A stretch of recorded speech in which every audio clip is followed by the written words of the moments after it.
রমজানে ৬৫০ টাকায় গরুর মাংস এবং ২৫০ টাকায় মুরগি বিক্রির সিদ্ধান্ত।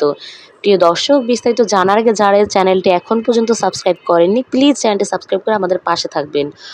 সংবাদ সম্মেলনে কথা বলেছেন মৎস্য ও প্রাণী সম্পদ উপদেষ্টা ফরিদা আক্তার আজ সোমবার মৎস্য ও প্রাণী সম্পদ মন্ত্রণালয়ের সম্মেলন কক্ষে। পবিত্র রমজান উপলক্ষে ঢাকা শহরসহ দেশের বিভিন্ন বিভাগীয় জেলা এবং উপজেলা পর্যায়ে সুলভ মূল্যে মাছ, মাংস, দুধ, ডিম বিক্রি করবে মৎস্য ও প্রাণী সম্পদ মন্ত্রণালয়। ১ থেকে ২৮ রমজান পর্যন্ত এই বিক্রয় কার্যক্রম চলবে। এই কর্মসূচির আওতায় প্রতি কেজি গরুর মাংস ৬৫০ টাকা, চামড়া ছাড়া ড্রেসড ব্রয়লার মুরগি প্রতি কেজি ২৫০ টাকা, পাস্তুরিত দুধ প্রতি লিটার ৮০ টাকা এবং ডিম প্রতি ডজন ১১৪ টাকা দরে বিক্রি করা হবে। খাসির মাংস ঢাকা শহরে বিক্রি না করলেও বিভাগীয় শহর, জেলা ও উপজেলা পর্যায়ে বিক্রি হবে। তবে খাসির মাংসের দাম নির্ধারিত করতে পারেনি মন্ত্রণালয়। পরে খাসির মাংসের দামও জানানো হবে।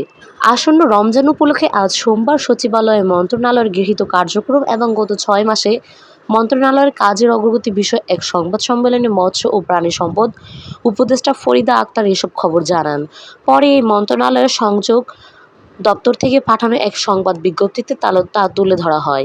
বিজ্ঞপ্তিতে বলা হয়েছে, ঢাকা শহরের ২৫টি স্থানে ড্রেসড চামড়া ছাড়া ব্রয়লার মুরগি, ডিম, পাস্তুরিত দুধ ও গরুর মাংস এবং দেশের বিভিন্ন অঞ্চলে ব্রয়লার মুরগি, ডিম, পাস্তুরিত দুধ, গরুর মাংস ও খাসির মাংস সুলভ মূল্যে ভ্রাম্যমাণ ভ্যানের মাধ্যমে বিক্রি করা হবে। প্রাণীজাত পণ্য বিক্রির ক্ষেত্রে জুলাই বিপ্লবের সময় যেসব স্থানে সাধারণ মানুষের সক্রিয় বেশি ছিল, সেসব স্থানকে এই বিক্রয়ের কার্যক্রমের বেশি অগ্রাধিকার দেওয়া হবে।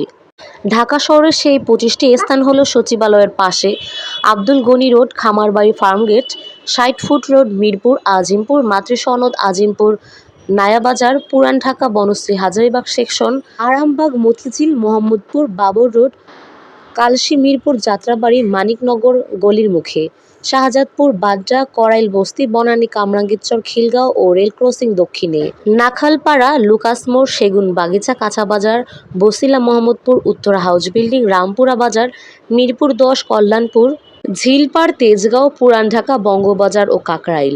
২৮ ফেব্রুয়ারি সকালে রাজধানীর মেরুল, বাড্ডা, দক্ষিণ বারিধারা আবাসিক এলাকার DIT project Siraj Mia Memorial model school প্রাঙ্গণে ঢাকার এই বিক্রয় কার্যক্রম উদ্বোধন করা হবে। মন্ত্রণালয় আরও জানিয়েছে, ঢাকা শহর ছাড়াও দেশব্যাপী প্রাণী সম্পদ অধিদপ্তরের আয়োজনে জেলা প্রশাসন ও জেলা প্রাণী সম্পদ কর্মকর্তার সমন্বয়ে রমজানে বিপণন কার্যক্রম পরিচালনা হবে। জেলা প্রাণী সম্পদ কর্মকর্তার উপস্থিতিতে প্রান্তিক খামারিদের সম্পৃক্ত করে বিপণন কার্যক্রম বাস্তবায়ন করা হবে। আর বিভাগীয়, জেলা ও উপজেলা পর্যায়ে সুলভ মূল্যে ভ্রাম্যমাণ বিক্রয় কার্যক্রম পরিচালনা করা হবে। তবে সব জেলা ও উপজেলায় এই কার্যক্রম চলবে না, তবে বেশিরভাগ ক্ষেত্রে